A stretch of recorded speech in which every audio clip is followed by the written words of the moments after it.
فيأخذها نو دا ملك الموت دا سا روالي دا روح روالي فإذا أخذها الله أكبر كله چې دی روالي لم يدعوها في يده طرفة عين حتى يأخذوها. التغنور ملائك خناس دي كده هذا أبوي سر السدي كفن أو خشبو أو ناس دي بانتظار چې څنګه دا روح رويسته دا سای رويسته هغوی رالو پیغمبر صلی الله علیه وسلم وی د سترګې د رب په اندازه کې هم درته نه پرېږدي زری ته وایي د دې ډیوټي دیزې پورې ده د دې ډیوټي دیزې پورې ده چې دی د بدن نه روح راوباسي د نورو ملایکو به یې ډیوټي یې ده نه وایي نو ځکه کله کله لکه حدیث کې یا قرآن کې الله دی ویلي چې زموږ ملایک چې سائلي نو هلته راغلي خو ډېر دي که أقول دنا الساوالي فيجعلوها في ذلك الكفن وذلك الحنوط في ذلك الكفن وفي ذلك الحنوط نباق كفن كي أو باق خشبيانو كي دا روح پتكي ويخرج منها كأطيب نفحة مسك وجدت على وجه الأرض د دې روح نه دومره مزیداره خوشبو رواني پیغمبر صلی الله علیه وسلم چې د ځمکې په دې مخ باندې د ټولو نه مزیداره خوشبو د مسکو دقه شان خوشبو ده رواني قال فيصعدون بها نبري بوزي فلا يمرون يعني بها على ملأ من الملائكة إلا قالوا ما هذا الروح الطيب بره چې په دې اسمانونو باندې دا روح ورتېرېږي او د ملایکو په لاس کې نو هر یو ټولګي په کوم ټولګي چې تېر شي نو د ملایکو هغه ټولګی ووي دا څه مزیدار روح راغلی دی مزیداره ساه ده خوشبوداره ساه راغلی ده د چا ده فیقولون فلان ابن فلان دا خو پلانی دی د پلانی زوی دی بأحسن أسمائه التي كانوا يسمونه بها في الدنيا نم ولاغ نم والي خيستنم چه خلقو با پا دباندی خودو پا دنیا کی ریسا مطلب دی نخپل نوخو بدا کافرو ملی ایسا فرق شو بدا کوئی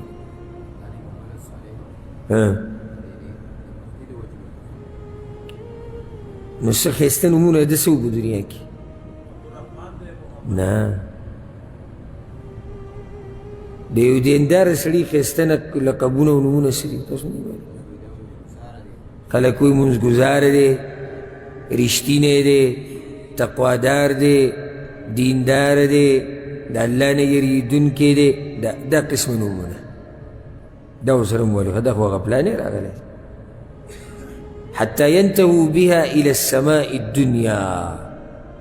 بره خیجی خیجی د دنیا د اسمان ته اولو خیجی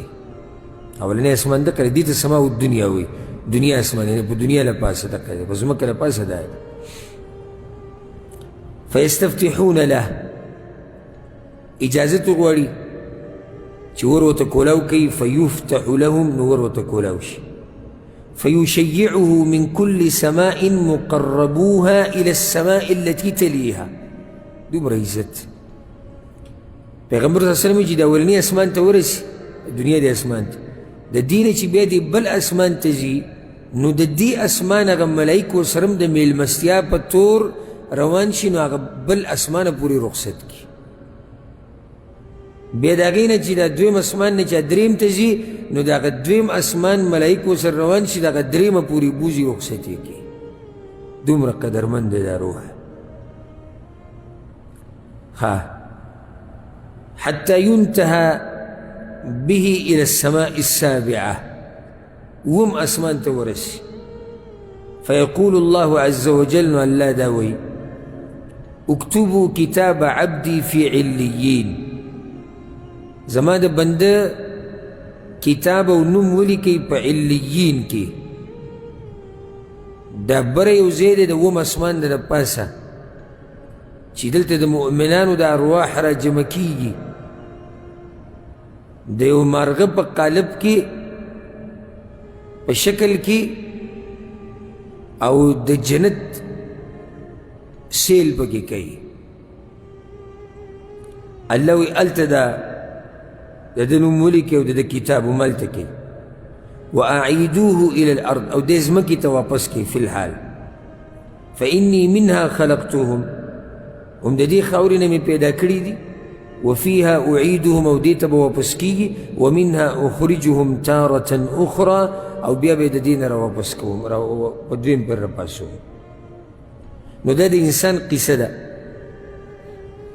د خاورې نه پیدا دی او خاوره باندې ژوند تیری خاورې ته به ځي او بیا به د خاورو نه راپاسي فتعاد روحه في جسده نو د ده دا روح راواپس کوي چې څه ته بدن ته فی جسده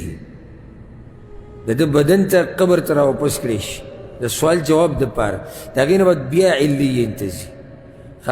دلته بعض خلک زموږ په ملکونو کې دا وایي